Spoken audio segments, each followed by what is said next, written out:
بسم اللہ الرحمن الرحیم۔ قرآن مجید کی بعض آیات ایسی ہیں کہ آج کے سائنسی دور میں جب ہم انہیں پڑھتے ہیں تو بالکل حیران رہ جاتے ہیں، اس لیے کہ آج سے 1500 سال پہلے اس قسم کی بات صرف وہ ذات ہی کر سکتی ہے جو 20ویں صدی کے دور کی سائنس کو بھی جانتے ہیں، ورنہ اس قسم کی بات اس دور میں انسان کے بس میں ہے نہیں۔ اب یہ ایک آیت ہے جو ابھی ہم نے سنی دوزخ کے لوگوں کے بارے میں کہ ان کو عذاب دیا جائے گا، اور اس میں کہا کلما نضجت جلودہم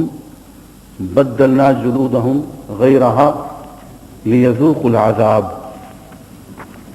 ہم ان کو آگ کا مزہ چکھائیں گے، اور جب ان کی کھالیں جل جائیں گی تو ہم ان کے جسم کی کھال بدل دیں گے تاکہ لیذوقوا العذاب، تاکہ وہ عذاب کا مزہ چکھیں، انہیں تکلیف ہو۔ عزیزان گرامی، یہ بات کہ عذاب، درد، تکلیف صرف کھال میں ہی ہوتا ہے، کہیں اور نہیں ہوتا، یہ 20ویں صدی میں آ کے ہمیں معلوم۔ ہم جب سوئی چبھوتے ہیں تو صرف کھال کے اوپر کے حصے میں درد ہوتا ہے، اندر آپ کاٹ پیٹ کرتے رہیں کوئی تکلیف نہیں ہوتی، بہت اندر چند حصے ہیں جہاں پہ کہ جو کہ نروس سسٹم کے ساتھ ملے ہوئے ہیں، ورنہ عام طور پہ انسان کا جو ڈیفنس میکینزم ہے وہ یہی کھال ہے۔ قرآن مجید نے یہ کہا کہ ہم ان کو عذاب کا مزہ چکھائیں گے اور کھال بدل بدل کے چکھائیں گے، ایک مرتبہ کھال جل جائے گی تو فوری طور پہ ان کی کھال بدل دیں گے۔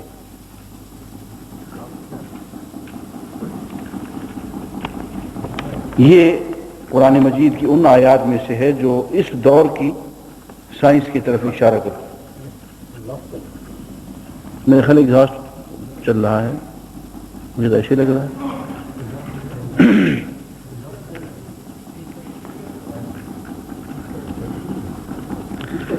ایک اصول کی بات بیان کی گئی، یا ایھا الذین آمنوا اطیعوا اللہ واطیعوا الرسول واولی الامر منکم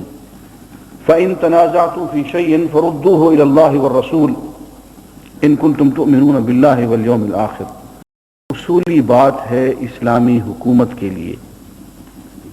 پہلی بات کہ اہل ایمان اللہ کی اطاعت کرو، اللہ کے رسول کی اطاعت کرو، اور تیسری بات اپنے ولی الامر کی اطاعت کرو۔ ابھی میں نے عرض کیا تھا کہ خواتین کے لیے، ہر خاتون کے لیے ایک ولی الامر ہوتا ہے، بالکل اسی طرح سے پوری امت کے لیے، پوری قوم کے لیے ایک ولی الامر ہوتا ہے، اللہ کی طرف سے مقرر کیا ہوا۔ ولی الامر کون ہوتا ہے؟ وہ جو اللہ اور اللہ کے رسول صلی اللہ علیہ وسلم کے حکم کو نافذ کرے، جو اپنی مرضی کو اور اپنے منشا کو نافذ کرے وہ ولی الامر نہیں ہے، وہ شیطان ہے، طاغوت ہے۔ دعا کریں اللہ تعالی ہمیں شیاطین سے بچائے۔ جو اپنی مرضی نافذ کرے وہ ولی الامر نہیں ہے، وہ شیطان ہے، طاغوت ہے۔ فرمایا کہ اللہ کی اطاعت کرو، اللہ کے رسول کی اطاعت کرو، اور ان اولیاء امور کی اطاعت کرو منکم، جو تم ہی میں سے ہوں، باہر سے پلانٹڈ نہ ہوں، تم ہی میں سے ہوں۔ منکم، باہر سے آئے ہوئے یا باہر سے مقرر کیے ہوئے وائس رائے نہ ہوں، پتہ چلا کہ وزیر اعظم امپورٹ ہو رہا ہے، باہر سے چلا آ رہا ہے، کہ پاکستان میں سارے مرد مر گئے تھے اور ایک وہاں سے نکال کے نیو یارک سے،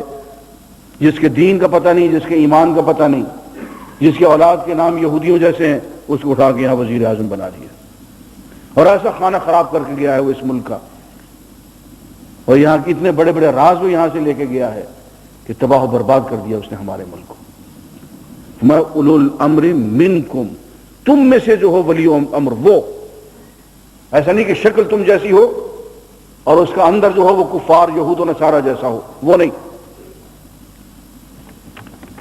ہاں فَإِن تَنَازَعْتُمْ فِي شَيْءٍ، اگر کسی چیز میں تمہیں تنازع ہو جائے، اختلاف ہو جائے، فَرُدُّوهُ إِلَى اللَّهِ وَالرَّسُولِ، پورے کا پورا معاملہ اللہ اور رسول کے حوالے کر دو، قرآن اور سنت کے حوالے کر دو، قرآن اور سنت کی روشنی میں اس کا فیصلہ کرو، پھر ادھر ادھر کی بات نہیں چلے گی. فرمایا یہ اگر تم ایمان رکھتے ہو اللہ پہ اور یوم آخرت پہ تو تمہیں ایسا ہی کرنا پڑے گا، یہی تمہارے لیے بہتر ہے اور اسی میں تمہاری بھلائی ہے. دوسری بات فرمایا گیا کہ اگر تم میں سے کوئی شخص اپنی جان پہ ظلم کر لے، گناہوں میں ڈوب جائے، تو پھر ایک کرنے کا کام ہے کہ حضور اکرم صلی اللہ علیہ وسلم کی خدمت میں حاضر ہو جائے. وَلَوْ أَنَّهُمْ إِذْ ظَلَمُوا أَنفُسَهُمْ جَاءُوكَ وَيَسْتَغْفِرُ اللَّهُ وَيَسْتَغْفِرُ لَهُمُ الرَّسُولُ لَوَجَدُوا اللَّهَ تَوَّابًا رَحِيمًا.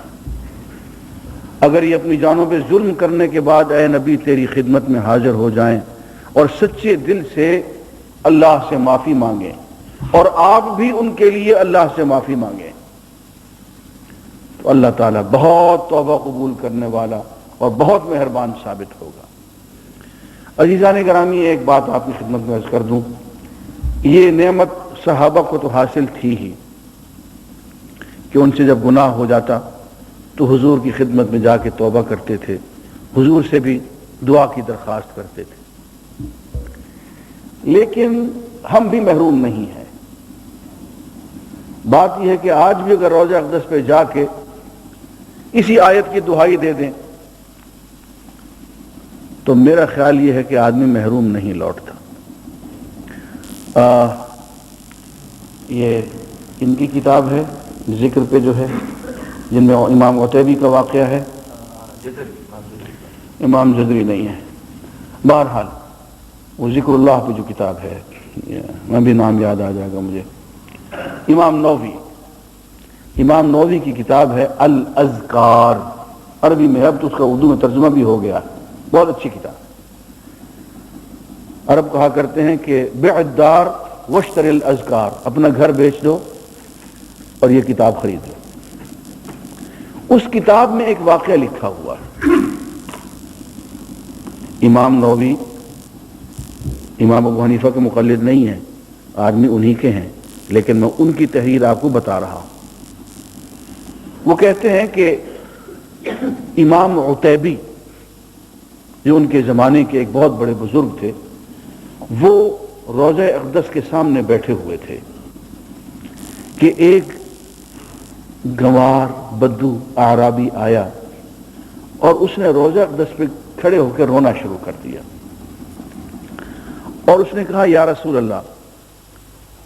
میں نے اللہ تعالیٰ سے سنا ہے،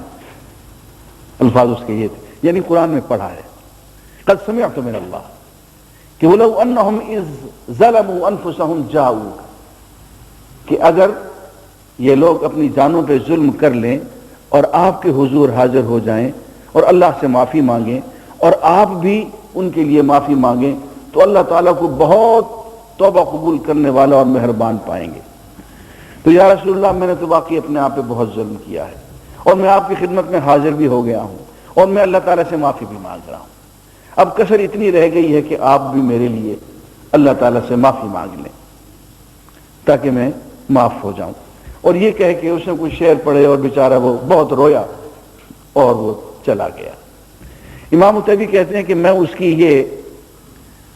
جو اس نے ڈیبیٹ کر رہا تھا اور یہ گفتگو حضور اکرم صلی اللہ علیہ وسلم سے کر رہا تھا، میں سن رہا تھا،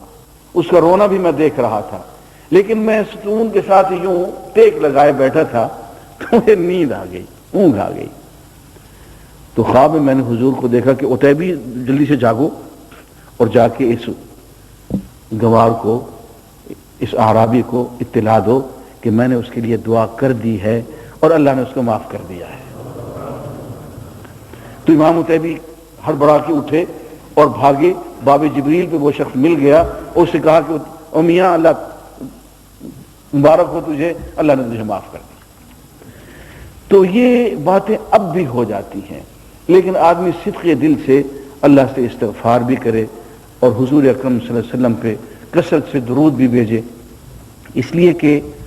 ہم لوگوں کا اہل سنت والجماعت جو ہمارا یہ عقیدہ ہے کہ ہم حضور اکرم صلی اللہ علیہ وسلم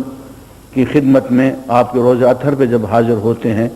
تو حضور اکرم صلی اللہ علیہ وسلم ہر شخص کا اس کے مقام کے مطابق استقبال فرماتے ہیں۔ ہم جو ہی سلام عرض کرتے ہیں تو حضور اکرم صلی اللہ علیہ وسلم جواب ارشاد فرماتے ہیں، اور یہ ابو داؤد کی صحیح حدیث ہے، اس میں کسی مسلک کو کوئی اختلاف نہیں۔